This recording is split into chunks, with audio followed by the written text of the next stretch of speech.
I do is I pick orders, so pretty much that includes 1 steps, 2 steps, or sometimes occasionally do put away. So what that means is if I'm doing 1 step, I have to go to a location, scan the location, and then on my gun, it will tell me exactly what I need to grab and how much I need to grab from the location.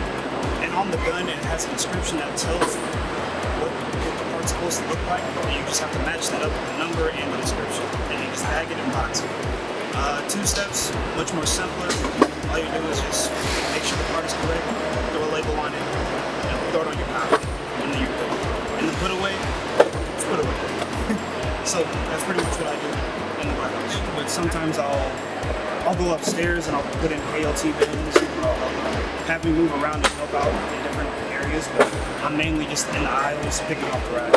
What I enjoy is that since I'm pretty much out in the aisles all the time by myself, so I don't want to say I'm my own boss, but I'm in control of what I do and how fast I work and make sure everything is correct, so I'm in control of what happens out there, so I enjoy that about this job.